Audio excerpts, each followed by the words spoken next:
Yo, yo, yo, yo, yo, motherfuckers! Bem-vindos à Tasca do Berto, episódio número 6. Temos como convidado especial o Beirão e mais a malta que vocês já conhecem e que todos adoramos, como o grande Simpson, que teve que interromper uma experiência científica muito importante para participar na Tasca do Humberto. Vejam bem. E sim, é por isso que se ouve aqueles raios elétricos quando ele está a falar. O Lex Claudius, que é o nosso homem das leis, perito nessa merda toda, carismático, etc. O Nunes, que é dos gajos mais engraçados e inteligentes. Por aí, pá, vocês têm de seguir esta malta no Twitter. O que é que vocês estão a fazer com a vossa vida? Rápido! Sigam-nos! Mas antes vamos lá ouvir isto, não é?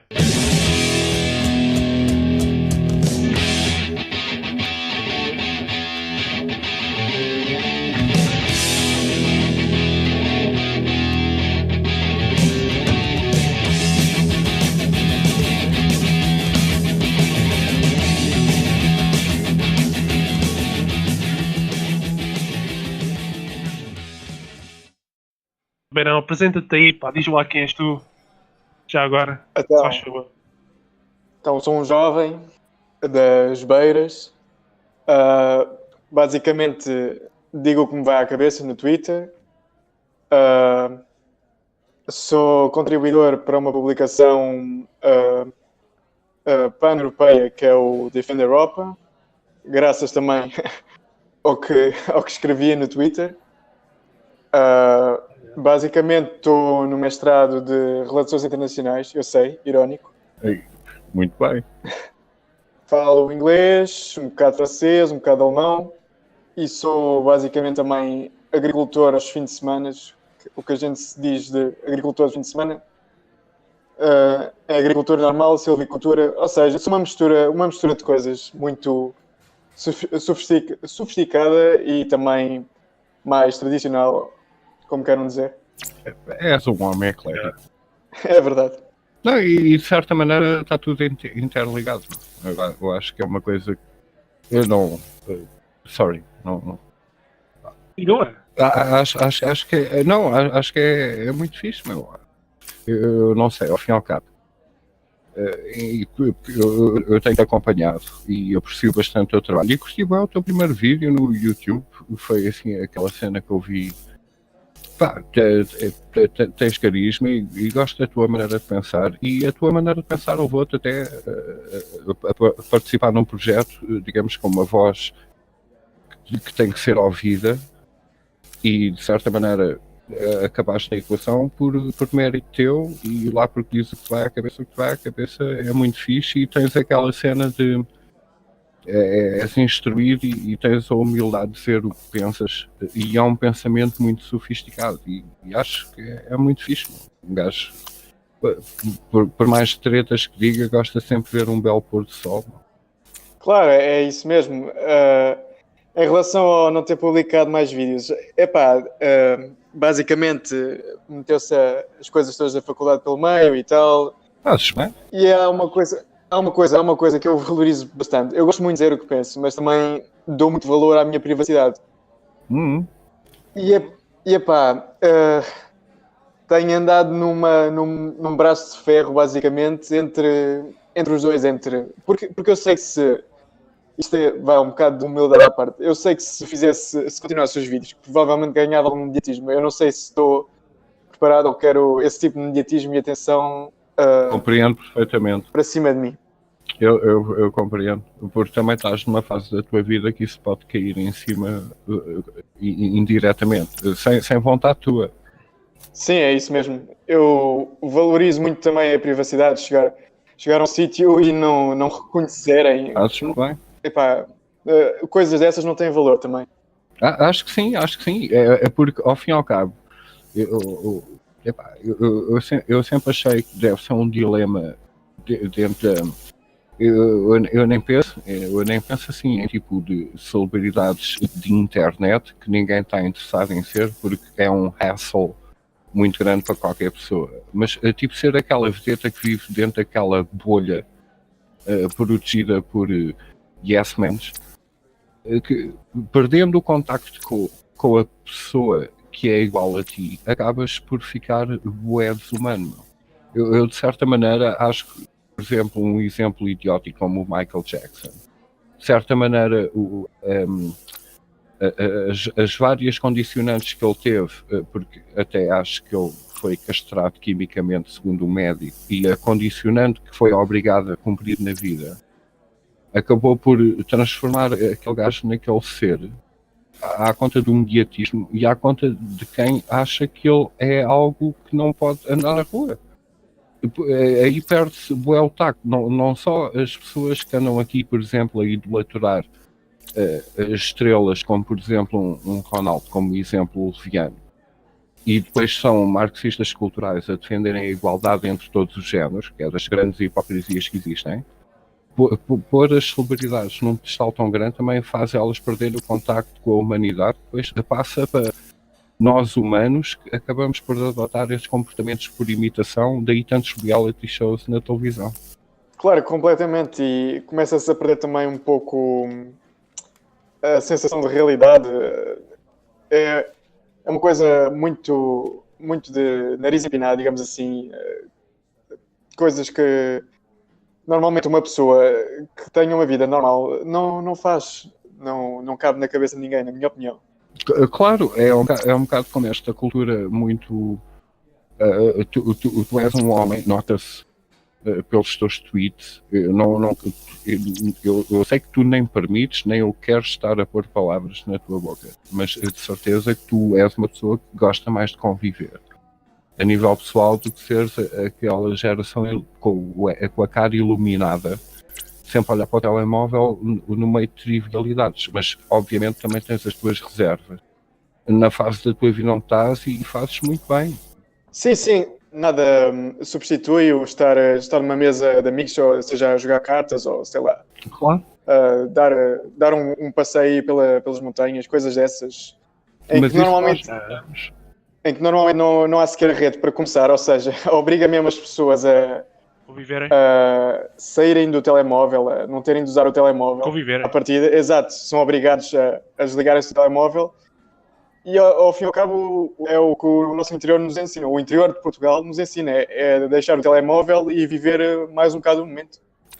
Verdade, acho que o tempo até abranda no campo. Eu não sei porque é que nas épocas de férias toda a gente corre para o shopping ao ar livre, que eu chamo o Algarve, quando o interior com aquelas casas de pedra que tu conheces tão bem, é realmente as férias que uma pessoa precisa para descomprimir 11 meses de trabalho, por exemplo, como é o meu caso. Eu adoro o interior por causa até daquele choque, para quem vive aqui no centro de Cascais, daquele silêncio ensurdecedor durante as 2 primeiras noites. Porque muita gente diz, eu adorava ter uma casa à beira-mar para ouvir as ondas enquanto durmo. Uma porra, é irritante como aos corpos, mesmo. Não, é sem dúvida mais genuíno. Não é só sei lá, o frio, os montes e por aí fora. É mesmo os agentes em si viveram noutra era, foram criados noutra era e também obrigaram os seus netos de acordo com alguns valores de outra era, que já não se encontra muito hoje em dia no Porto ou em Lisboa. É completamente diferente o sentimento de estar lá em cima e mesmo o estar das pessoas do que aqui embaixo em Lisboa, sem dúvida. Mas isso não tem mesmo. Eu já cheguei, por exemplo, a um batizado a Sernache do Bom Jardim às 10h30 num restaurante fechado. Abriram cordialmente aquilo para a gente. Fizeram um prato de restos que foi tipo das melhores refeições que eu comi. Sempre simpáticos, sem stress. Pagámos um preço irrisório. E isto da cidade, e eu já vi as tuas fotos a atravessar a ponte de comboio, etc. Sei lá, está a começar. Parece aquele clichê dos becos de Nova Iorque em 1980, em que as pessoas passam por um transeunte ferido ao morrer, com a maior superficialidade humana que possa existir. Sei lá, é a capital das aparências. E é assim que as pessoas andam. Claro, eu por acaso, há uns tempos, foi na Páscoa, fui lá a uma mercearia com a minha avó. E era uma senhora que, por acaso, que tinha vindo da Quinta do Conde, na Margem Sul. E ela disse que é de longe uma muito maior sensação de segurança de cumplicidade entre as pessoas do que é aqui em baixo. As velhotas literalmente deixam a carteira em cima da caixa registradora, ou ao pé da caixa registradora, vão ver das coisas. Quando voltam já com o saco cheio, pagam lá tudo e não falta um cêntimo sequer. E é coisas que aqui em baixo nunca se veria. Não, mas também porque, repara, mesmo Lisboa, com estes projetos dos hostels e não sei o quê, estão a correr com... há certos antros, certos sítios que ainda são resistentes, mas estão a cair que nem moscas. As pessoas que são... E isto está a acontecer no Porto também. As pessoas que tipo, fazem da capital ter aquele carisma estão a ser completamente aniquiladas e, como tu sabes, em termos legislativos, para agradar a Europa com números e sermos uma atração turística que, tal como o Algarve, já foi destruído com a ganância da infraestrutura turística que aniquilou basicamente o que o turista procurava no Algarve, que era um sítio calmo, transformou-se num shopping ao ar livre. E agora temos Lisboa. E é isto que ainda se mantém no campo devido àquela, digamos, a desertificação, e é realmente aquilo das pessoas, porque as pessoas valem-se muito quando digamos, porque quando um gajo vive em prédios e numa colmeia habitacional, a empatia com tanto multiculturalismo até acaba por nem haver bom dias e boa tardes e boas noites num prédio, que é simplesmente cordial, vem da pessoa, não interessa de onde venha, é algo que é um valor que não é ensinado, portanto tens que, sei lá, é inerente. Acaba por, quando estás no interior, as pessoas contam muito mais com o vizinho, ou seja, alguém que teve uma colheita mais generosa por algumas razões e auxilia-te este ano e o ano que vem auxilia-te-lo, porque ninguém quer saber deles, porque não é ali que andam as grandes paradas e os eventos que são sempre projetados mediaticamente. São pessoas que são deixadas ao esquecimento, mas são os sobreviventes, sempre foram. E a maneira como se organizam em si, muito, muito comunitária, muito, muito virados uns para os outros, também de partilha, o que se beija de um dão ao outro, quando é preciso dar uma boleia para ir à vila ou ao centro da vila e buscar medicamentos ou reforma ou qualquer coisa do género, dá-se boleia. É uma maneira de viver em comunidade que não se encontra nas grandes cidades aqui do litoral. E eu percebo completamente isso. É da mesma maneira como, por exemplo, quando eu visito espaços assim, e toda a gente já deve ter passado por isto, quando entramos naquela tasca, a tasca do Humberto, multigeracional, daquelas pessoas que se conhecem intimamente, sim, mas aquela que mesmo ao lado tem porcos na cave, a casa de pedra com a lareira na cozinha e no quarto, e aquele povo ris, mas é tudo uma questão de respeito. É tão fácil uma pessoa integrar-se quando tu simplesmente tens simples respeito. Agora é muito fácil imaginar o puto da cidade, mal educado, chegar a uma tasca dessas e pedir 3 minis para o pessoal lá fora, estar a enrolar uma ganza e não sei o quê, a estragar tudo, a estragar o ambiente, estás a ver? Porque nem sequer tem aquela apreciação do genuíno português que está mesmo ali, que é quase como aos fados da Amália, está mais ali do que nos becos de Lisboa nos dias que correm, infelizmente, porque isso existiu, está a ser extinguido com todas estas diretrizes legislativas que abrem as portas para aniquilar qualquer tipo de cultura em troca de mais um sentido.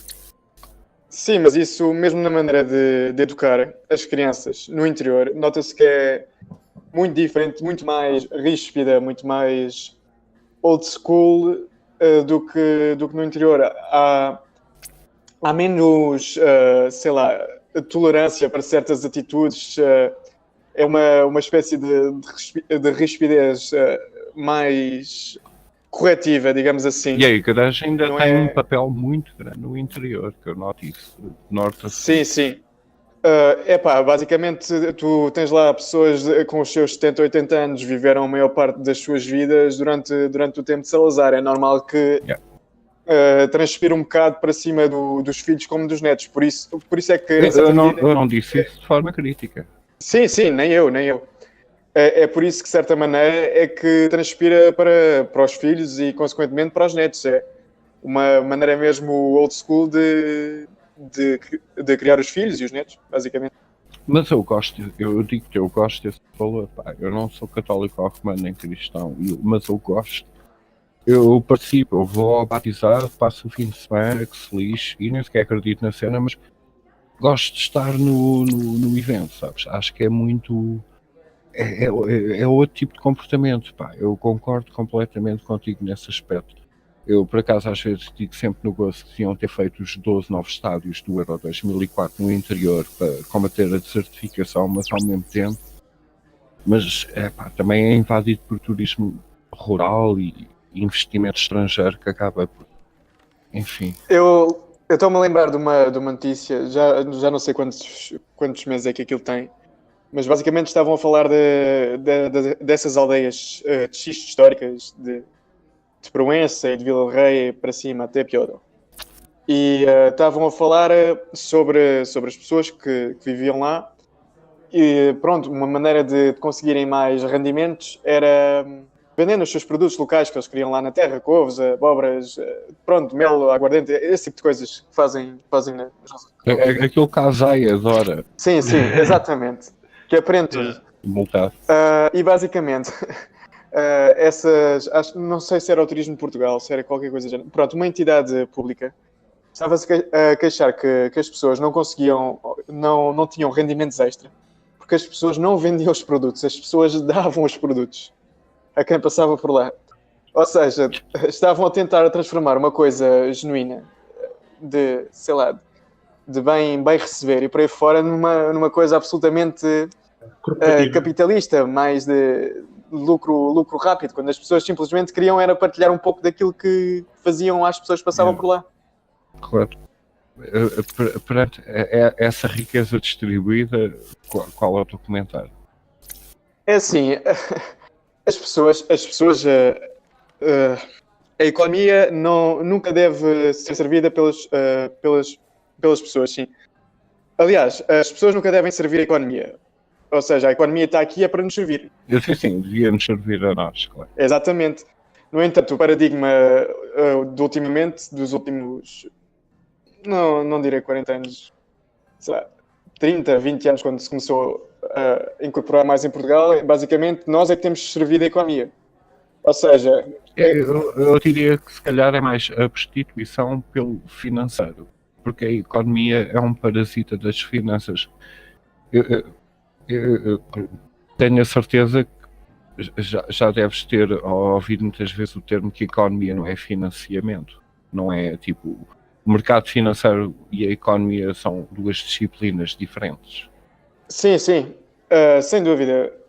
Mas o que eu estou a dizer é que isto tem vindo a criar um círculo vicioso, especialmente nos últimos anos, agora com esta tendência de envelhecimento, em que, basicamente, como está a haver cada vez maior número de idosos por jovens e como há reformas para pagar, é normal que seja preciso algum substituto para pagar essas reformas, não é?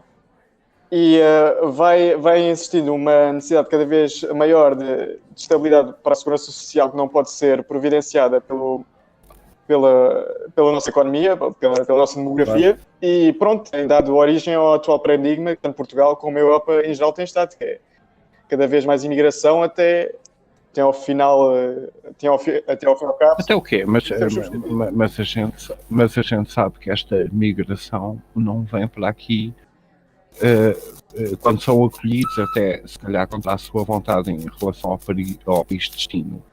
E estou a falar generalisticamente, porque obviamente que no meio do molho deve vir algum tipo de autenticidade, porque nós próprios também somos a exceção à regra, de certa maneira, por isso temos que acreditar no contrário.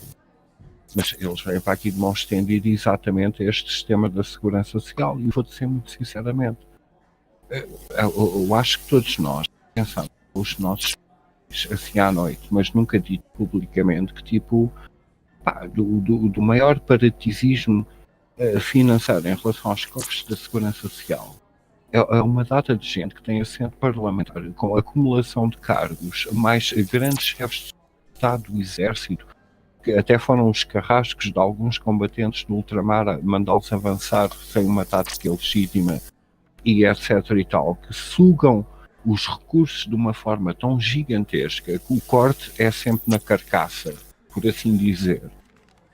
Em vez de estarem a olhar para as próprias elites que estão a legislar tudo, que estão a levar uma fatia em relação à refeição que é o prato da segurança social tão grande, que acaba a ser até por ser um desrespeito autêntico, e estarmos sempre a contar com aquele dinheiro a juro que vem da União Europeia para a reconstrução de casas incendiadas e fogos expostos que nunca são. É uma infinidade de situações completamente ridículas em que parece que o maior sifão é aquele que está sempre na televisão a queixar-se e a legislar como é que ainda conseguem sacar mais um tostão dentro da própria legislação que estão sempre a aprovar para malefício da população que tanto se sacrificou para construir este país. Porque, nós somos bastante ricos em recursos por metro quadrado em relação ao território que temos. Nós temos uma riqueza histórica enorme. Isto é quase como, parece que o comum português ficou escravo de uma ideologia tipo de submissão perante todos os países que até precisam de muita matéria-prima que nós produzimos, mas continuamos a privatizar, em relação a tipo depositar toda a nossa fé, cada vez. E desculpem lá o exemplo novamente, o Ronaldo dá um pontapé. Os portugueses só põem a bandeira na varanda quando começa o Euro ou o Mundial para apoiar a seleção. Isso não é Portugal, man. Portugal é mais aquelas coisas que tu, Beirão, dizes, meu, e Portugal é mais aquelas coisas que nós vemos todos os dias a serem perdidas. Por isso é que até sentes um amargo sabor na língua quando vens à capital por causa do superficialismo das pessoas, que tu não identificas como o que a gente gosta, e chateamos-nos sempre com Portugal, mano. Desculpa lá a seca. Não, então o programa é vosso, então. Sim, eu concordo. As pessoas têm sido bastante deslumbradas por este materialismo, com algum standard de vida acima da média. Lisboa tem um PIB per capita acima da média europeia, não é? Portanto, normal que, principalmente aqui em Lisboa, as pessoas sejam das mais desligadas e as mais deslumbradas por este materialismo cego. Eu, por exemplo, no artigo, o primeiro artigo que eu escrevi para o Dica da Europa, escrevi que uma árvore sem as raízes começa a apodrecer até morrer, e é o que irá acontecer, na minha opinião, se continuarmos com este caminho, se nós continuarmos a desligar-nos das nossas raízes. Isso parece confuso. E todas as raízes, não é só os nossos valores, é o nosso povo, o verdadeiro povo, os portugueses de gema. Acho que temos meio caminho andado para acabar como uma França. A França é o melhor exemplo disso. Uma França ou uma Suécia. E tens Dinamarca, mas e o que é que tu achas, por exemplo, do que tem acontecido em França neste momento? Porque olha, boa altura para mudarmos de tema, exatamente. O próprio protesto em particular, e eu queria ver se também gravava alguma coisa sobre isso. Os mídias não estão a informar em relação à ATS, que é para a gente não se chocar com os números, mas já ultrapassou a tese inicial do aumento de combustível. Isto já é a posição do Macron. É o seguinte. Alguém quer falar? Não, dá. Força. Tudo bem. É assim, o que eu tenho, a minha opinião em relação ao assunto francês é o seguinte: acho que houve muito por protestar no tempo do Hollande. Houve uma data de atentados terroristas que ocorreram na altura, o Bataclan, Charlie Hebdo foi o primeiro, depois Bataclan, Nice e por aí fora, uma data de... Na minha opinião, a segurança coletiva de um povo é das coisas mais valiosas que se pode ter. E nós somos testemunhas disso, que fomos classificados como o quarto país mais pacífico do mundo, agora este ano. Mas pronto, acho que havia muito mais por que protestar no tempo do Hollande, para além de preços de combustível ou sobretaxas de impostos, porque isto, ao fim e ao cabo, sim, sobre taxas ou sobre taxação é um tema sério que tem impactos reais in everyday life, na vida corrente das pessoas. Mas não é na minha opinião o principal. As pessoas deviam estar mais acordadas para o que está a acontecer na sociedade em termos de segurança coletiva, que é o mais importante. Poderem ir à rua e não ter medo de um atentado terrorista ou de morrer. Mas aí é que está. Por um lado é assim. Porque o que eu acho piada é... Eu fiz esta pergunta um bocado a pensar no contexto em que nós, como portugueses, estamos a ser servidos. Em termos informativos, que é um bocado de género. O contexto não está a ser bem informado. E o que eu acho piada é que o barril de petróleo está num baixo máximo. Mas é que máximo. Mesmo nesta última semana, a cena já está a chegar perto dos $60. Isto está completamente abismal. E ao mesmo tempo há aqui um aumento. E ao mesmo tempo, nós quando vemos este protesto que já ultrapassou a cena do aumento, é mais tipo... eu estou a ver a coisa mais como, neste momento, o Macron a ser exigido como... tipo... a reagir de alguma maneira enquanto ele está no G20, porque a força policial está a ser usada a combater a tal democracia que a União Europeia promete, que está sempre a defender. E aqui em Portugal, eu às vezes vejo estatísticas do Instituto Nacional de Estatísticas tão puxadas do cu que eu até fico naquela, eu não acredito. Bastava ir beber um café, bastava passar pelos sítios que tu passas e estudar bem, tipo antropologicamente, como é que o comportamento do português está a mutar. E depois vêm estas estatísticas completamente absurdas e uma explicação mal feita para continuarmos a aceitar um custo de vida completamente dantesco, em que a repercussão ainda se nota mais exatamente nos países, nas zonas geográficas portuguesas que tu estavas realmente a falar. E isto cai mesmo tudo em cascata, porque são sempre os primeiros e só aqueles valores que ainda defendem é que ainda estão a salvar o barco, porque nós portugueses, os portugueses genuínos, somos cheios de recursos para tipo, estar sempre a safar a situação. É assim, nós temos bué valor. Eu vejo sempre portugueses como nós que estamos aqui assim.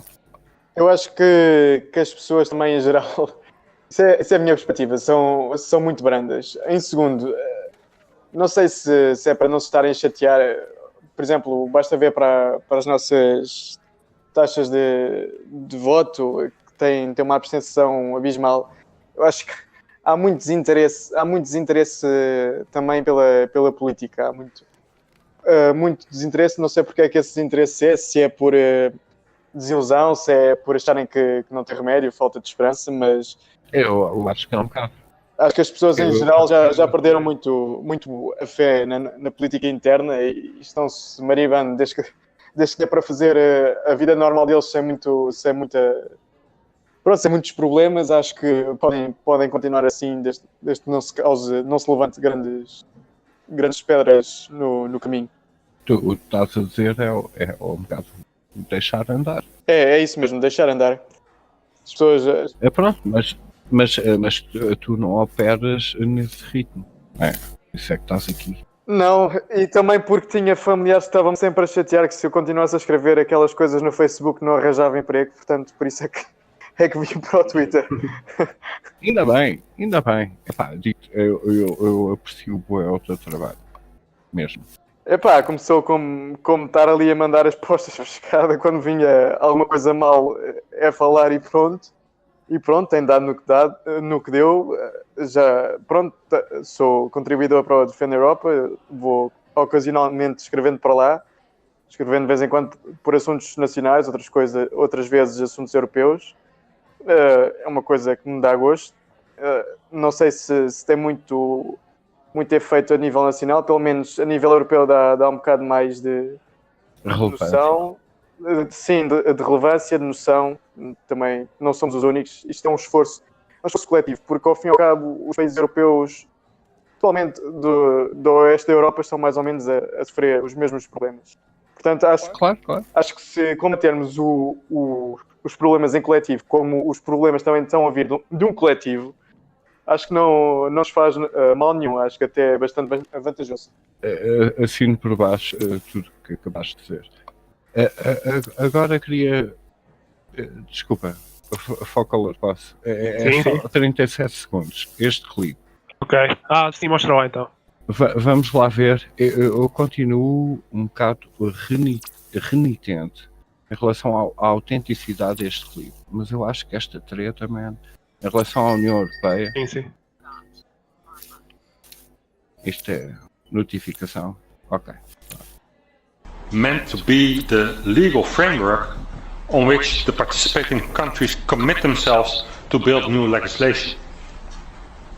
And one basic element of this new agreement is the extension of the definition of hate speech. The agreement wants to criminalize migration speech. Criticism of migration will become a criminal offense. And media outlets, and that also concerns you, that give room to criticism of migration can be shut down. O que é que acham? Eu achei isto bué draconiano. Quem é que disse isso? Por acaso, acho que foi na União Europeia. Sei que foi na União Europeia, já não sei se foi um comissário ou qualquer coisa do género. Isto é o Tratado de Marrakech. Isto foi um eurodeputado a dar uma declaração. Eu também acho que ouvi falar disso. Basicamente, eu tenho acompanhado as notícias e também estou a fazer um artigo. Este pacto da migração das Nações Unidas é completamente louco, para começar. Torna a migração num direito humano, o que não é. Migrar para um país não é um direito, é quanto mais uma regalia. Uma pessoa devia-se dar agradecida por outro Estado o aceitar dentro das suas fronteiras, mas pronto, já nem vou para aí. E pior ainda, criminaliza quem critica o ato de poder emigrar, ou seja, uma pessoa já nem pode opor-se a uma política de portas escancaradas do seu próprio país. Para já houve uma data de países europeus que afirmaram que iriam rejeitar o pacto: a Itália, a Áustria, a Hungria, Estónia, Bulgária, Exato. Polónia, República Checa, e acho que de momento mais nenhum. Eu estou a fazer um artigo sobre isso, portanto sei mais ou menos os países. Ótimo. Mas eu sei que Portugal está complacente. Sim, Portugal, Espanha e França, todos os países que tendem para a esquerda ou para a direita, que é mais esquerda, em princípio vão apoiar o pacto. Exato. Ou seja, principalmente os países da Europa Ocidental em geral. É o que estamos a ver em França também. Claro, mas é assim, a França já está a ver tantos problemas que mais ou menos migrantes agora é um bocado já igual ao litro. Aquilo já está numa situação demográfica tão grave que pronto, é mais do mesmo, basicamente. Claro, e eu pensava que estavas tu a falar de Berlim. Mas Berlim, não, é mais ou menos a mesma coisa. Eu li também alguma coisa, tenho de averiguar se é verdade, que acho que a Merkel era das principais apoiantes deste pacto. Não sei se é verdade, mas parece uma coisa inteiramente possível, tendo em conta as suas ações do passado também, de ter feito este efeito de chamada de migrantes para a Europa, mas pronto. Isto é o complexo industrial militar americano. Mas sim, este pacto é completamente completamente prejudicial para a Europa em geral. E há outro pacto para além deste. Este é o Pacto das Migrações da União das Nações Unidas. Existe um pacto também das Nações Unidas, mas só que é dos refugiados. Por acaso, este clipe, a segunda fonte onde eu o saquei, é a cena de Marrakech, que supostamente é só entre os 27 Estados-membros. Não é a compactuação com a ONU, é outra questão, que é dar o estatuto de migrante ilegal ou legal, tipo levianamente, no nations, no borders, é tipo, não há nada. Mas isto é mais uma acha na fogueira. Mas também criminaliza a cena de algum tipo de crítica em relação à situação, porque nós até em Portugal estamos sempre a viver sobre o boogeyman debaixo da cama da sustentabilidade económica, quando temos de estar portas abertas a postos de trabalho, que parece que é uma coisa muito difícil de combater em Portugal, visto que a abertura dos mercados, desde que praticamos o euro, digamos assim, e temos estes gestores sempre a pensar na China e etc., acabam por matar a nossa própria economia. Estão de braços abertos perante um balanço financeiro não económico, que a nossa economia é ditada pelos mercados financeiros em relação à ilusão do quanto é que vale realmente o euro e quanto é que Portugal afinal vale, em última instância, para estar a patrocinar depois qualquer tipo de crítica criminalizada dentro dos Estados-membros, fora a ação da ONU.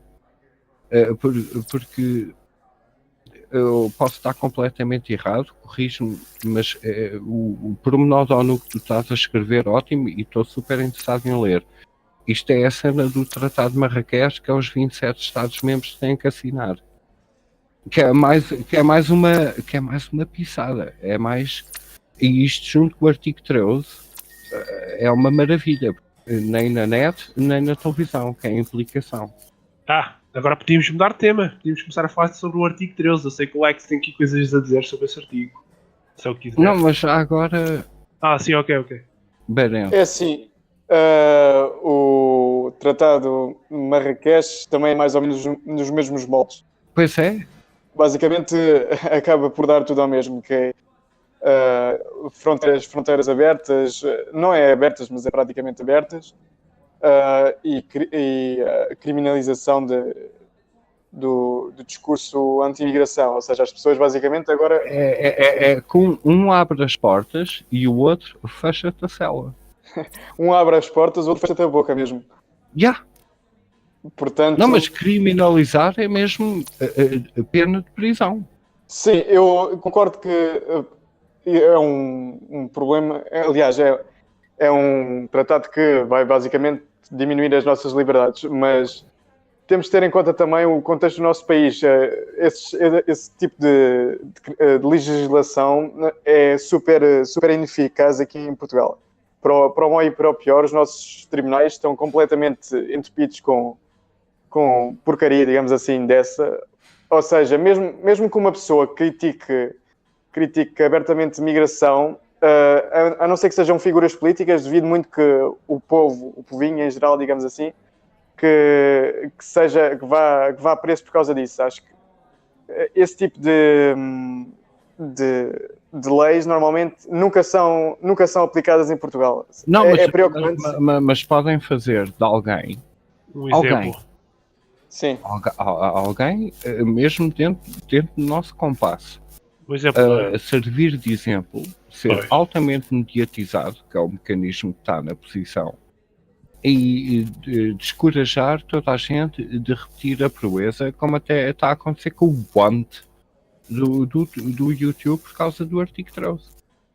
E o artigo 13 antes... Sim. Pronto, não, eu guardo isso, desculpa. Continua.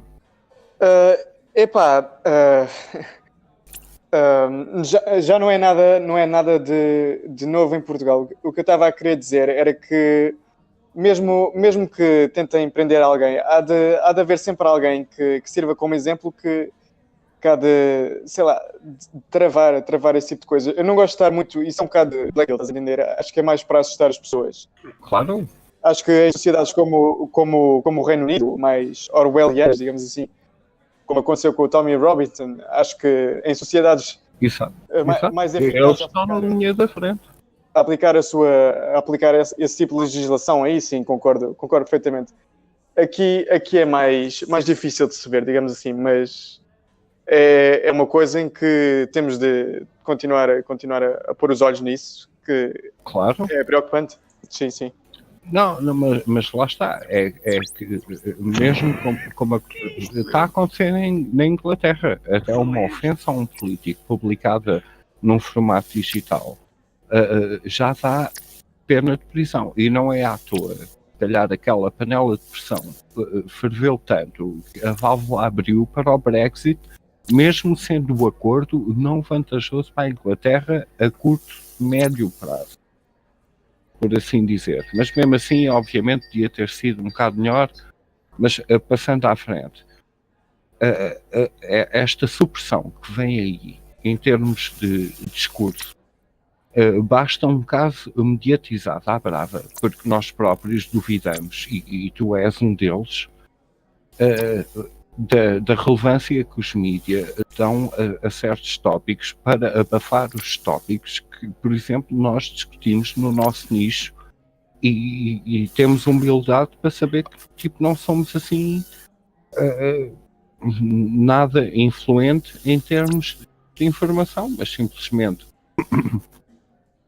vemos por trás da sombra o para que a distração está a servir de tanta maneira a agenda estar a ter a sua continuidade. E quando a agenda acorda, como faz como um Bruno de Carvalho, acabar por abafar todo o tempo de antena informativo que existe, e o próprio povo já está manipulado em assimilá-lo, generalisticamente falando. Quando estes assuntos começarem a ser discutidos, pode já ser tarde demais em termos legais para tentarmos fazer algum tipo de correção no coletivo, porque a distração está num nível completamente nunca visto, na minha opinião. Até isto que aconteceu em Borba serviu perfeitamente. O sangue alimentou os vampiros informativos do quanto tem havido estas mudanças a nível legislativo que censuram o nosso discurso a nível europeu e mundial, de estarem-nos a cortar as pernas e a continuarmos a marchar a defender tudo, a patrocinar, a perder a voz em relação a sermos a crítica a tudo aquilo que a gente critica todos os dias. É assim, os meios de comunicação social até há relativamente pouco tempo, até 2006, 2007, estavam habituados a ter o monopólio da informação. Ou seja, eles basicamente podiam passar o que queriam, que normalmente nunca tinham resposta. Não tinham competição também. Uhum. Ou seja, começou a haver este tipo de coisas, o Facebook, depois o Twitter. Ou seja, a sociedade começou-se a desdobrar numa data de redes sociais, onde elas próprias fazem de repórteres também, ou seja, pessoas mesmo no chão, mesmo on the ground, a passar ou a falar do que está a acontecer. E isso nunca na vida se compara a que uma cadeia de notícias que demora 1 hora ou 2 a chegar ao terreno faz.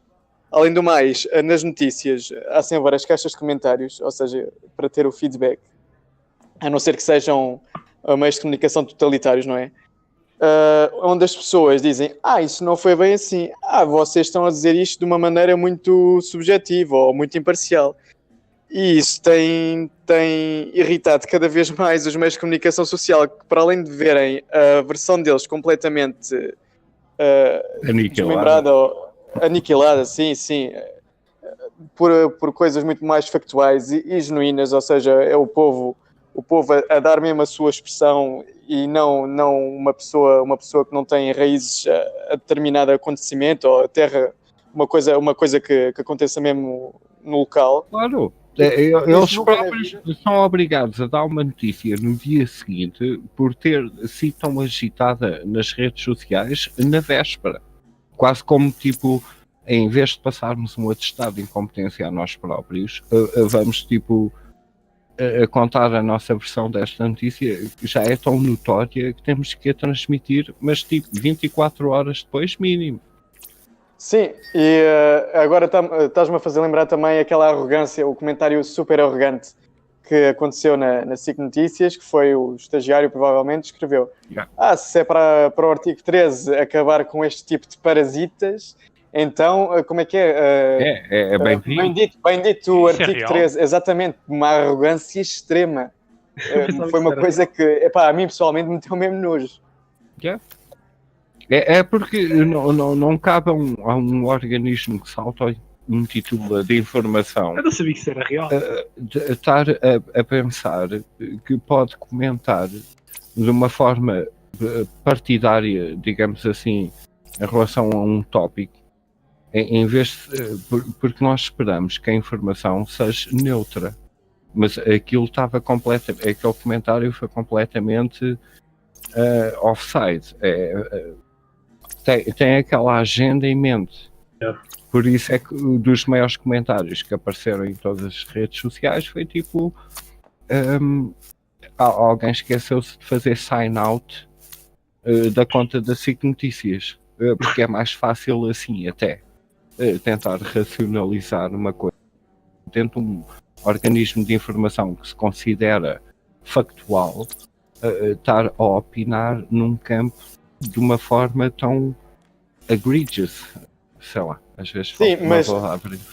Sim, a mim também. Eu agora tenho escrito imenso em inglês e também acabo por dizer umas palavras em inglês. Mas pronto, de qualquer das maneiras, eu acho que isto foi muito positivo para as pessoas, para os leitores, espectadores e por aí fora, saberem com o que é que contam, com o que está por trás das notícias do mainstream media, porque há muita gente tapadinha que quer acreditar que os meios de comunicação social querem sim é o melhor para o público, o melhor para as pessoas, quando na realidade não é assim. Eles têm uma agenda por trás de tudo o que escrevem, e, a não ser que sejam as notícias do tempo ou vídeos de gatinhos e de cãezinhos. Portanto, pode ser que comece a abrir mais olhos do que... Mas lá está, o artigo 13 e o Tratado de Marrakech parece que são tipo a próxima jogada no tabuleiro de xadrez do globalismo em relação a uma tática vencedora que a gente achava que estava a resultar. Exato. Alex, fala aí do artigo 13, eu sei que eu estou isto um pouco mais a fundo do que nós. Se estiveres aí, por favor, já agora. Estou. Boa noite a todos. Boas, Lex. Então. Boas. Sobre o artigo 13, eu acho que as pessoas não conseguiram bem interpretar o artigo 13 e se calhar eu também não consegui. Também não é um artigo assim fácil, e porque ainda não há casos práticos e também ainda não foi aprovado. Isto foi aprovado em setembro, foi aceito, mas só será, vai voltar para o Conselho Europeu, para o Parlamento Europeu em 2019, em janeiro. E aí é que se vai ver se vai mesmo para a frente ou não. Mas isto não vai atacar o YouTube, os youtubers, como se diz. Isto vai atacar o YouTube. Porque o problema é, nós temos uma legislação para o físico, para o mundo físico, mas em termos de legislação informática para o mundo virtual, é muito complicado. E há vários abusos disso pela internet. E eu entendo o artigo 13 de uma maneira que tu tens o teu bem, imagina que o teu bem é um livro, tu não podes tirar fotocópias desse livro. É ilegal, estás a ofender os direitos de autor. Mas no YouTube eu consigo ver, aliás, na internet eu consigo ter os livros, certo? Ou eu consigo ouvir até pessoas a ler o livro. E eu acho que essa falta de legislação da internet prejudica um bocado o mundo físico e as pessoas começam a migrar mais para o mundo virtual.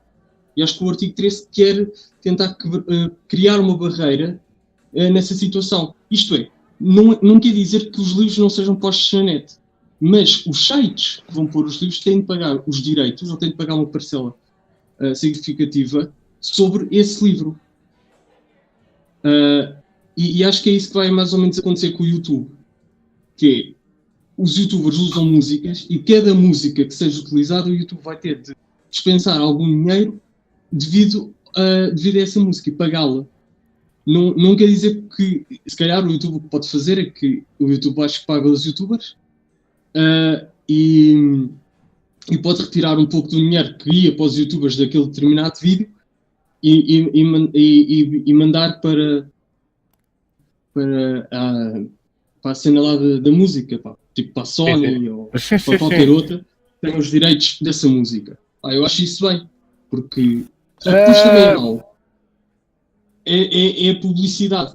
Porque há muitas músicas, há muitos cantores que ninguém sabia, ou bandas, que ninguém conhecia, e devido ao YouTube conseguiram dar a sua chama, digamos assim, do sucesso. Ok. Só uma parte. O artigo 13 também se trata de imagens com direitos de autor, ou seja, por exemplo, um meme que tu pegas do SpongeBob, ou do Pokémon, ou qualquer coisa, ou dos Simpsons, por exemplo, aquilo automaticamente ia passar por... exato. Aquilo automaticamente ia passar por filtros que iriam basicamente dar uma espécie de autor, ou seja, das duas uma, ou não podias partilhar a imagem, ou tinhas de partilhar a imagem com direitos de autor, ou seja, ia completamente mudar o paradigma da internet à base de imagens e de memes, e para fazer passar uma mensagem política, ou nem que seja só uma graçola ou qualquer coisa, ia completamente acabar com isso. Tipo, daquilo que eu percebi e daquilo que eu li, não era bem assim. Porque, como era uma imagem, estás a ver, não havia nenhum problema. Porque, embora tu estejas a usar uma imagem, como não é um filme, ou não é uma grande parte do filme, nem nada disso, é apenas uma imagem que já está disponível na internet, está disponível para todas as pessoas, e essa imagem foi paga para estar na internet. Então é um bem de um site qualquer que tu vais lá buscar. Não há nenhum problema. O que eu percebi é que lá está, mas o YouTube não paga todos os direitos sobre todas as músicas, sobre todos os vídeos. Eles pagam os direitos de uma música. Pronto. Mas eu acho que a cena dos memes,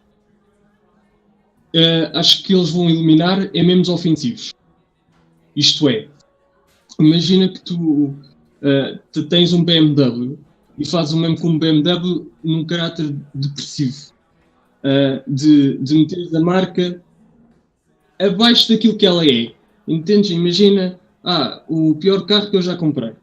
E tens lá o BMW. Aí é que eles vão remover esse meme, porque tu estás a atacar uma marca e que, se calhar, tu nem tens posse desse carro. Agora, se tu pegares numa imagem de um filme ou de qualquer outra coisa, não há nenhum problema, porque até os filmes... Tens 15 segundos de disclaimer para usares realmente o conteúdo. Isso mesmo. Exato. Se for em género educacional e puseres esse disclaimer, podes usar conteúdo. Mas lá está. E também, tipo, em termos de humor, não há nenhum problema. Agora, se for em termos de ofensa, aí há sempre problemas. Certo? Imagina tu fazes um meme do primeiro-ministro, estás a ver? Tu estás a usar a imagem do primeiro-ministro e estás a fazer um meme a ofendê-lo, percebes? Aí o primeiro-ministro pode criar um processo. Mas de qualquer das maneiras é censura.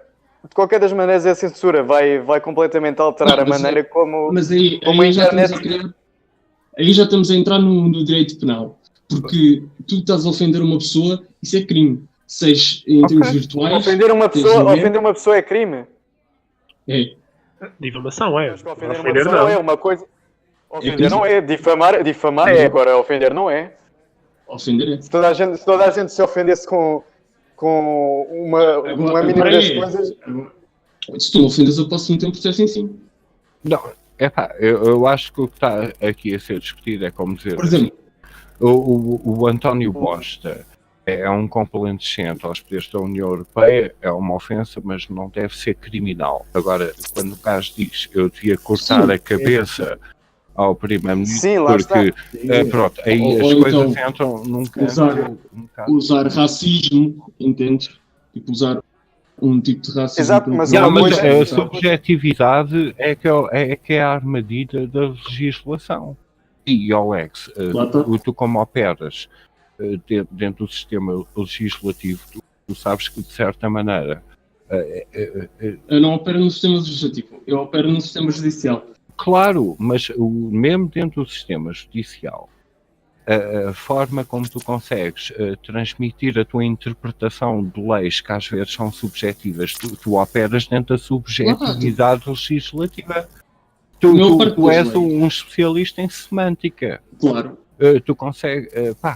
não É por isso que eu li a lei. Os políticos são excelentes também nisso, porque a maior parte das vezes a lei Excelente merda. coisas que são escritas por advogados quando estão a dar algum tipo de declaração de algum tipo de inconsistência legal que esteja a acontecer para safarem o seu cu, ou tipo, não dizem o que chega, o próprio jornalista, e isto deve-te irritar à brava. O próprio jornalista, quando apanha o advogado a sair de uma audiência de tribunal a defender um cliente qualquer e começam a perguntar perguntas sobre o caso, o próprio jornalista já devia estar mais que informado que enquanto um caso está a decorrer não podem ser discutidos nenhum tipos de factos. Mas o telejornalismo barato está sempre a patrocinar esse sensacionalismo estúpido. O jornalismo é a pior coisa que há. Completamente. E aliás, agora, o YouTube também não é melhor. O problema é essas duas coisas. Porque agora eu tenho reparado no vídeo do tal, não me lembro o nome dele. Um rapaz de olhos verdes ou azuis, um pouco o Want, não é? Want, isso mesmo. Yeah. Isso mesmo. Eu tenho reparado que muitas pessoas acreditam naquilo que ele diz. Mas eles não estão a tomar atenção. É uma questão de protagonismo. É rede social. O YouTube fez. Lá está a petição que o YouTube fez e que mandou uma carta para os youtubers e tal. Claro. Essa petição é para eles chafarem de não estarem a pagar os direitos de autor de qualquer vídeo. Claro, mas não tem a ver. Eu percebo isso. Que a lei vai acabar com a internet. O YouTube é que fez esta estratégia.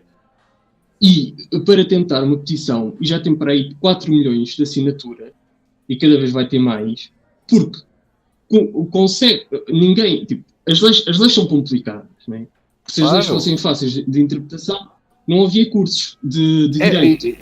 Mas tu sabes que também, tu, homem, dentro do teu coração, tu obviamente que estudas e dissecas a lei melhor que todos nós. Já deves ter percebido que há algumas leis que se calhar dentro do teu compasso moral, e eu sei que ser um homem extremamente profissional, tu és uma mais-valia, mas deve haver qualquer coisa que tu já deves ter apanhado alguma crítica pessoal.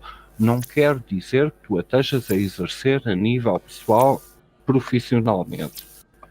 Tens que ser bom no que fazes. Claro. Também tem uma questão de honra, mas tu deve haver qualquer coisa aí que também já deves ter uma crítica interna dentro da tua própria disciplina em relação ao teu compasso moral. Posso te dizer uma coisa? Não tem a ver muito com a minha área, mas tem mais a ver com a área criminal. A prescrição de crimes de sangue. Não concordo nada com isso. Partilha? Existe a prescrição de todos os tipos de crimes. E concordo. Agora, crimes de sangue, vai para além de uma norma ou de qualquer irregularidade que possa acontecer na sociedade. Porque tu sentes, do ponto de vista da família, nunca vai ser esquecido enquanto a justiça não for feita. É só isso. Claro. E mesmo que se alguém tiver Alzheimer, vai ser. Isso passado aqui, 300 anos já Quebrou o gelo. Exato. O Titanic. Já ninguém se lembra, mas em termos do sofrimento dessas famílias, tipo, um gajo que assassina outra pessoa, pega nas suas cenas, vai para Marrocos e acabou, né? Porque Portugal tinha de falar com os diplomatas e tal, e tentar arranjar uma extradição sobre aquele coisa e tal. Pá, e era um problema. E quando estava aqui nestas negociações, já ele estava na China e tal. Pá, depois passavam-se. Epá, eu agora vou dar aqui um erro, se calhar, porque eu não me lembro muito bem. Porque tem a ver com os crimes. Mas acho que a prescrição do crime de sangue é 12 anos. Passavam-se 12 anos e voltavam para Portugal como nada tivesse feito. Percebes? Não é 20 anos? É conforme o país também. A prescrição não. Ok. A prescrição se a prescrição for 20 anos, só se for homicídio qualificado. Certo. Estou a falar de homicídio simples. Sim. Epá, não é a minha área, por isso eu estou aqui já. E se calhar, se um advogado penalista tiver-me a ouvir, vai dizer assim, e que burro do caralho. Mas, não, de maneira nenhuma. Tu és uma mais-valia em relação à mutação da legislação, de que pessoas, até como tu incluído, podemos falar neste meio. Claro, tipo, Não, de maneira nenhuma. Mas já agora deixa-me dizer uma coisa. Por exemplo, tu usaste o exemplo do YouTube. O YouTube é um bom serviço com muita propagação, porque o YouTube até foi comprado pelo Google, etc. Não sei o quê, mas o YouTube não tem nenhum conteúdo. Eles vendem publicidade em relação à tua audiência, em relação a seja o que for. Por isso, eles estão a ganhar dinheiro e tem havido algum tipo de protesto até em relação aos users que fazem com que o YouTube seja algo de mais-valia, porque, mais uma vez, o conteúdo é coisas como nós estamos a gravar, mas por pessoas com mais dimensão e projeção, é uma coisa. E depois a própria forma como o artigo 13 está a ser conjugado é uma proteção, como tu dizes, porque o artigo 13, esta é a armadilha, e eu vou tentar dizer a cena técnica o mais simplificamente possível. Porque é assim, o YouTube, quando tem um videoclipe, um álbum inteiro, por alguém que depois vai ser reportado ou censurado, porque eles baseiam-se digamos, nos users a serem os moderadores, porque o YouTube não tem assistência, o YouTube só fala para os anunciantes, e quem tem um adblocker nem sequer vê os anúncios. Mas basicamente eles ganham ou pagam até a pessoas que têm muita projeção e muitos usuários por causa dos anúncios que correm. E os anúncios que correm trazem aquela censura que o YouTube depois passa ao cliente, que é em relação a não fales mal disto, porque a gente usa anúncios através disto e há quem faça vida a ser YouTuber. É um job. Nós seguimos muita gente dentro desse critério. Pronto. E então o YouTube é um grande business que anda a partilhar percentagens, mas depois é o conteúdo. O conteúdo em particular está a ser atacado como forma de censura. E uma coisa que eu acho piada é que há aqui um dilema. O artigo 13 está a proteger o conteúdo como tu disseste. E agora, peço desculpa, vou passar para uma parte um bocado mais técnica. Tu tens um conteúdo, imagina, escreves um livro e publicas o livro através de venda em lojas físicas, um livro físico, mas tu não consegues prever que alguém chegue a casa, escaneie o livro todo, publique o livro num PDF, num tracker qualquer privado com acesso via VPN. Pronto. E aí é que as coisas começam a ter um contorno diferente. Obviamente que tu publicaste o teu livro, devias ter o mérito e etc. do teu livro, mas ao mesmo tempo, devido a estas novas tecnologias, às vezes quando alguém oferece o conteúdo gratuitamente online, é quando tu passas de um Zé Ninguém para um Zé Alguém. Que é muito irónico, porque depois arranjas uma base de fãs que até vão comprar o material original por colecionismo, coisa que nunca havia de acontecer se as regras funcionassem bem. E agora vamos usar esse pretexto em particular sem falar nessa exceção, para censurar todo o tipo de discurso, porque tu sabes que a lei às vezes é muito subjetiva e em relação ao que se fala de terrorismo ou como aquele clipe que eu não sei se tu ouviste, do hate speech vai ser criminalizado em relação a qualquer crítica do migrante. Sim. Sabendo nós que o próprio migrante pode dizer, como se sofresse de Tourette's, corta a cabeça a ti, na boa, porque tu é que não podes dizer nada, porque lá está. Mas aí já está a violar o princípio da igualdade, percebes? E o problema é que anda-se a violar princípios atrás de princípios para tentar manter o politicamente correto. Agora, desculpa esta interrupção, mas eu quero dizer uma coisa que tu sabes muito importante, que é sobre a cena do YouTube ter publicidade de marcas e haver youtubers que falam mal dessas marcas. Exato. Isto aqui, e depois vou falar do autor, que isso é verdade. Isto aqui é assim. Tu, quando compras um bem, um determinado bem, vamos pôr um carro. Tu compras um BMW e fazes um vídeo, né, sobre o teu BMW, a dizer porque é que as pessoas devem comprar ou porque é que não devem comprar, e és o mais sincero possível. Aqui não há mal nenhum. Porque tu estás a falar do BMW, mas tu estás a falar da marca, ok. Só que tu estás a falar do BMW teu bem, certo? Mostras o BMW teu bem. Porque tem lá a marca, mas não há nenhum problema. Se eu comprar um casaco da Hugo Boss, eu posso tirar uma foto da Hugo Boss e dizer assim: olha, gosto muito deste casaco, pena ter um tecido de má qualidade. Eu posso dizer aquilo que eu quiser. É uma liberdade de expressão que eu tenho sobre o meu bem. Mas quando estamos a falar de uma marca implementada, as coisas mudam um bocado de dimensão. Eu quase que diria que é uma questão de tempo ou foco em relação a uma crítica. Porque, e além de mais, dentro do mundo publicitário que existe, não existe má publicidade, só existe publicidade. Sim, isso é verdade. Aliás, o YouTube não existia se não fosse publicidade. Digamos assim, uma peça de ataque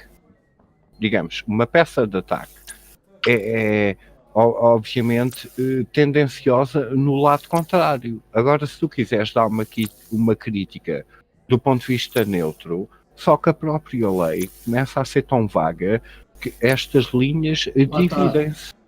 Esse é o problema das leis. São gerais e abstratas. E tem várias interpretações, percebes? Daí tu seres o competente. Aí, lá está, eu sou um competente para ter uma interpretação que vai ser a minha e para saber mais ou menos as outras interpretações que vão ser criadas. Só que isto é mais importante quando existem casos práticos. Porque quando vejo em casos práticos é que vejo a lei a atuar no concreto. Percebes? Porque enquanto não existem casos práticos ainda andamos aqui a ver se vai para isto, não vai para isto. Porque depois há o problema da propriedade. Né? Eu tenho o direito à minha propriedade, eu posso fazer tudo o que eu quiser com a minha propriedade. Claro, mas aí é que está a parte técnica, é que é assim. Portanto, mas lá está, o artigo 13 quer fazer o quê? Como é muito complicado gerir o tráfego dentro de vários protocolos, dentro da linha, que é a internet, independentemente de quem a esteja a providenciar, o artigo 13 quer injetar a responsabilidade aos ISPs, como quem diz, Internet Service Providers, tu tens a Mel, ou eu tenho a Vodafone, ou seja o que for, querem atribuir a responsabilidade para continuarem a operar dentro do mercado, em particular em que a lei seja aplicada, para monitorizar o tráfego. E depois há um problema, porque a pirataria difunde-se de várias maneiras, porque isto é proteção de conteúdo. Claro. E a maior parte da proteção de conteúdo neste momento continua a ser fornecida ou por FTP encriptado ou por peer-to-peer, em que basicamente os criminosos somos todos os users, porque até o próprio site, por isso é que o Pirate Bay ainda não fechou, por razões legislativas em relação à própria forma como eles operam, porque basicamente o culpado é o usuário, porque tu tanto sacas como partilhas. chegámos a um ponto em que o artigo 13 está a tentar fazer um shutdown, a responsabilizar os ISPs pelo tipo de tráfego e protocolo que estão a usar, mesmo que eu esteja a sacar torrentes por VPN, um tracker privado. Sabes o que é que isso vai depois dar como bug? Vai tipo impedir o teu acesso ao banco num teclado virtual para ver se já pingou o ordenado do teu mês por transferência, e as coisas vão complicar, porque eu continuo a achar que a legislação continua a ser aprovada através de cheques de lobbies, a proteger conteúdo que só querem vender e aumentar a conta da tua subscrição de televisão para te distrair em relação aos problemas reais, sem levar em conta que muitos outros serviços com muita segurança, e até o nosso próprio sistema financeiro rola exatamente no mesmo protocolo, e esta gente que aceita um cheque e vota sem saber o que é que estão a fazer, estão a aprovar coisas que vão dar problemas mais substanciais, que depois a dívida ainda vai ser sociabilizada para cima de nós mais uma vez. Desculpa a sério. Eu concordo com tudo o que tu disseste. E agora aqui um problema, que é um ponto que eu defendo, e muitos estão contra, outros estão a favor, que é, na cena virtual, eu pegar num filme e transmitir o filme. Mas esse é o pretexto. Certo, eu estou a transmitir o filme. Só que eu tenho, imagina que eu compro o filme, tenho os direitos autorais sobre o filme, como fosse um cinema. Tens. Só que eu sou um cinema que a pessoa não precisa de pagar. Mas não é a mesma coisa do que eu meter os meus amigos a assistir o filme comigo. Mas não podes. Mas repara, eu compreendo. Não, mas eu agora estou contra essa parte do proteger, porque eu não estou a vender o filme. Eu estou simplesmente, se nós agora pensarmos o mundo físico e não o mundo virtual, eu estou a passar o filme que eu comprei aos meus amigos. Agora meto o mundo virtual. Eu estou a passar um filme a qualquer pessoa que queira assistir a esse filme. Claro, dissemina. Sem autorização, eu não estou a vender nada. Eu estou a usar o meu bem e eu posso ter o uso e o abuso desse bem. E depois há aqui um grande problema. Alguém está a ouvir? Que claro. Então, mas como é que vamos passar o físico para o virtual? Epá, e este lá está. Basicamente isto porque já havia um artigo, já havia artigos para isto. Que era, por exemplo, dava sempre strike, a própria empresa tinha o poder de dar strike a um vídeo ou a qualquer site, percebes? Por exemplo, eu tenho as 3 operadoras, eu tenho uma casa a nós, outra casa a Mel e outra casa a Vodafone. Isso é que a Vodafone, a Mel e as outras, mas a Vodafone principalmente, dá strike a muitos sites que reproduzem filmes. A própria empresa eu não dou por nada. Mas é um sistema como temos. Não, eu sei disso porque às vezes tentava ver séries, trailers e tal, e apareciam sites pirateados e a pessoa, tipo, eu não sabia se aquilo ia dar o filme, se ia dar o trailer, e aparecia que não se podia acessar a este site por ser pirateado. E estava lá os motivos jurídicos e tudo. Pronto. Que agora, por exemplo, agora está. Exato. Por isso que a Netflix agora está a expandir-se cada vez mais. Porque cada vez mais vai-se utilizar não a televisão, mas o computador. Só que há uns anos atrás, o que se dizia que a televisão seria o painel principal do ser humano. A televisão é o rádio e o computador é a televisão. Porque a cena do autor pequenino que fica com uma grande fama por causa do outro meter em PDF, isso é bom para o autor. Mesma coisa, é boa para os cantores que a música passa no YouTube em vários sites mas tu sabes que não é bom para as editoras. Mas o mercado digital lá está, mas o problema é as editoras. Porque as editoras, claro, tem que se adaptar aos novos tempos. Por isso é que o iTunes, por isso é que Rihannas e Beyoncés, com uma música, vendem mais que muitos álbuns que ficaram, digamos, nos corredores do rock and roll. Claro. Mas aí está a adaptação. O iPhone é muito difícil tu conseguires ter música pirateada no iPhone. Mas no sistema Android é fácil.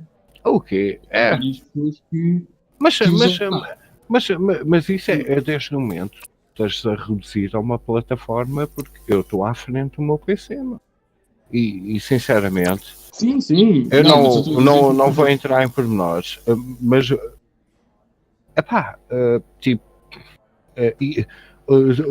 tudo o que é tablets e smartphones e iPhones para mim são periféricos. Isto é o meu main base.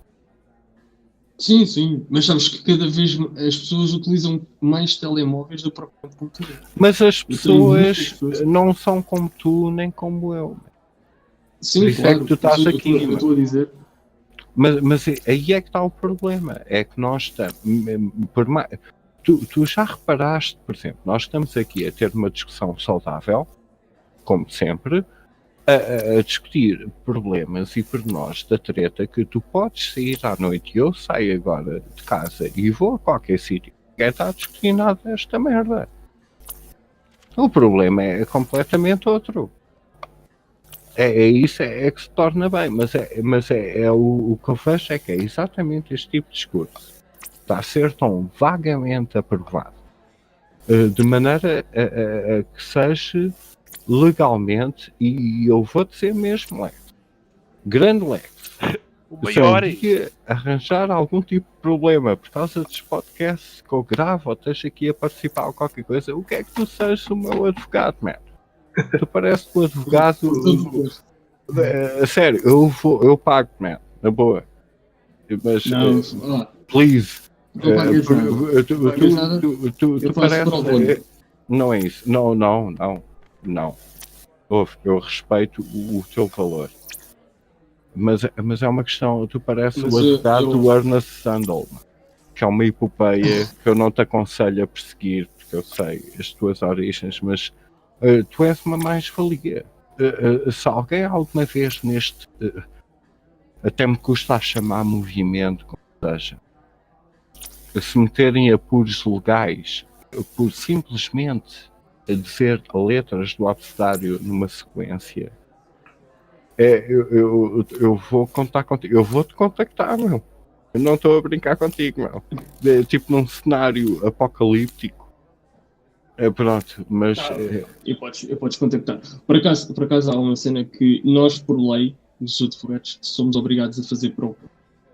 Se eu não tiver mais pro bono. Não. Pro bono.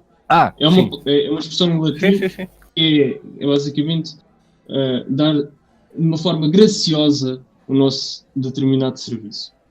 E há muitos que não fazem, e é verdade. Mas, por exemplo, se tu tiveres um problema, ou se qualquer um tiver assim um problema, se forem ao escritório, vão ter de deixar a nota preta. Mas se for tipo para resolver, por exemplo, eu muitas vezes no meu Twitter, as pessoas sabem que eu sou advogado, ou leram que eu era advogado e perguntam-me algumas questões jurídicas e eu digo as cenas, explico e digo assim, olha, tens de contactar um advogado se for preciso, às vezes nem sequer é preciso. É tão bacana. Tipo, não faço com muitos que é, deixa estar, está aqui o meu escritório, vai aqui, não sei o quê. Liga para aqui. E depois é logo, só 1 hora são 100 euros, ou 150 euros, ou 2.500, dependendo, sabes?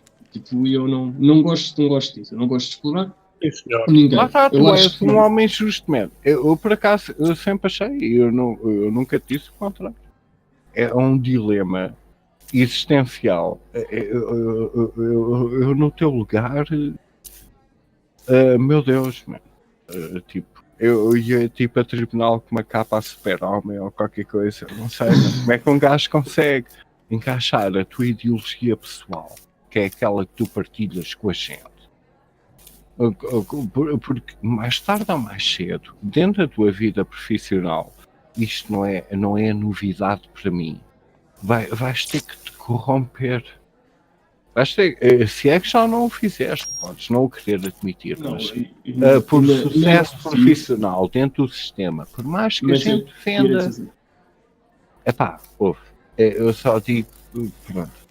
Eu não fui para a área penal devido a isso, estás a ver? Eu estou numa área limpa. Quer dizer, eu não estou numa área limpa, mas eu estou numa área limpa de sangue. Percebes? Tipo, Ok. Mas isso um dia chegar esse ponto.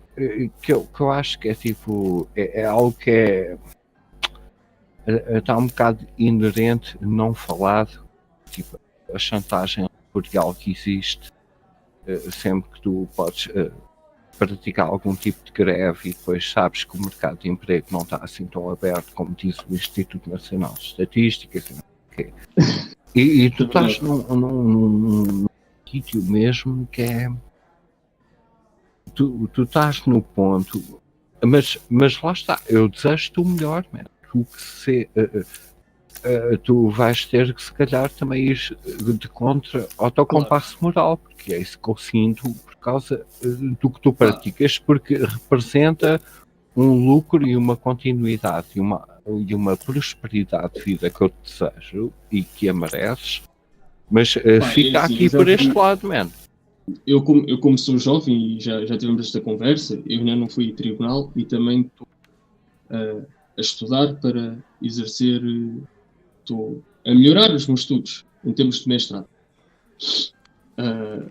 E estou a trabalhar num escritório e estou em mestrado e depois tenho algumas coisas por trás para ter rendimentos. Mas há algumas coisas que eu já vi e às vezes custa, porque empresas que não pagaram aos funcionários, que os funcionários ficaram 3, 4 meses sem receber e que querem tentar não pagar aos funcionários e vão lá, é sempre fodido, entendes? Yeah. E é os consultores financeiros.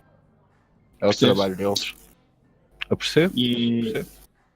Entendes? Tipo, e uma pessoa fica um bocado, tipo, e depois tu vais ver as cenas que ele tem bué de património, depois quer tirar o nome do património, depois o património é super vasto e tal, e coisa, e depois dívidas ao fisco e prescrições e tal.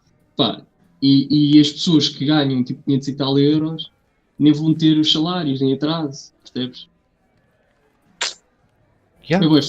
E depois o maior problema é que o pobre precisa daqueles 5 euros e o rico pode dispensar dos 10 mil, mas quer 20. Mas ao mesmo tempo há aqui um dilema que obviamente há pessoas que têm a capacidade de ostentarem aquele tipo de riqueza, mas ao menos sejam justas. Também já conheci gente assim. Com as pessoas que estão abaixo delas, na boa, eu admiro a capacidade excepcional de cada um. E toda a gente devia ser recompensada pelo tal.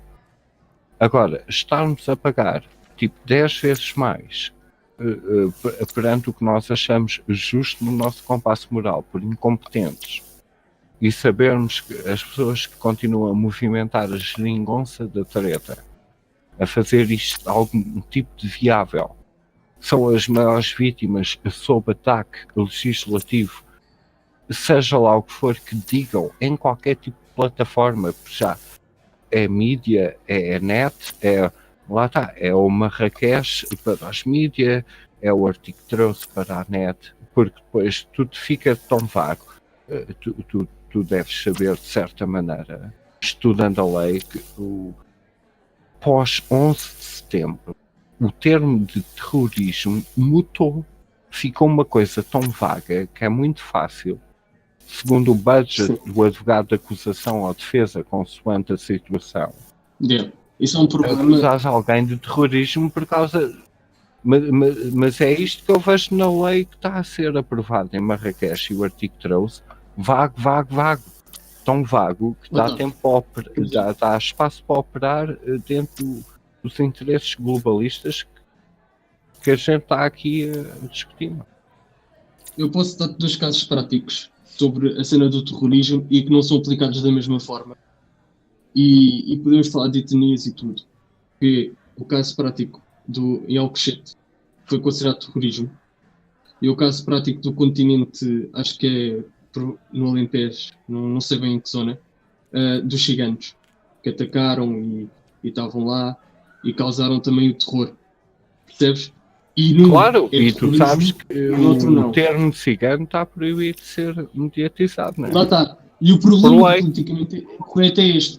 Porque isto está a destruir a própria justiça. A justiça já não é muito famosa. E isto ainda está a destruir mais. Porque hoje em dia, tu seres de uma etnia ou seres de uma raça diferente à original portuguesa é meio caminho andado para tu te safares em qualquer cena criminal. Porque se tu Mas não te isso não é safares, justo. os mídia caem em cima dos tribunais e coisa e tal. Pá, percebes? Eu acho que nesse caso é ao contrário. Os tribunais é que parece que caem em cima dos mídias se continuarem a se referenciar assim. Já a BBC na Inglaterra tem esse comportamento. Sim, tipo, isto está a haver um grande problema. É uma eu- ordem eu- mais fácil de manipular a população a pensar daquela maneira. Já habituada, mesmo sem ter a lei no sítio, a achar que uma lei existe para o fazer. Mas agora estão aqui a vir, mesmo. Pá, isto é tudo um grande problema. E nós não temos painéis de informação bons o suficiente, entendes? Cada um diz uma coisa, cada um vai para um lado e não vai para o outro. Existe. Isso não é o existe todo jogo. Isso é o todo jogo. Tens que encontrar o equilíbrio. Tipo, consoante o cliente que tens, se ele é culpado mais, o melhor negócio para ele. Mas sem censura. É assim que o mundo funciona. Eu acho que os hospitais estão a ser regidos até mais por advogados e economistas do que um administrador de saúde. É uma questão de lucro. Olha, Por que barulho é simplesmente esse? lucro. Que barulho é esse? Parece que é um robô. Acho que é do Simpson. É o Simpson, é. É o Damásio que está aí? Não sei. Qual robô? Eu acho que o Simpson é quem é o responsável pelo Damásio, é quem controla a cena. Ele tem cara disso. Eu sou o Damásio. É lá. É porque ele tem a cabeça rapada e eu tenho o meu cabelo. Não, mas tu és o gajo que anda aí a operar o robô. Tu andas a construir Damásios para o Twitter. Ok. Ora bem, e já agora vamos aqui aproveitar esta interrupção. Não querem falar sobre o incidente de Borba? Ou não? Oh, isso já. Epá, o incidente de Borba. Já estás tão batido. Diz. Isso é um problema em termos da Câmara Municipal. Oh, já acabou logo agora que estávamos todos a gostar bastante, não é? Mas não percam o próximo episódio porque ele irá aparecer em breve. Estejam cá e... Tchus! Adeus! Goodbye, Tchus!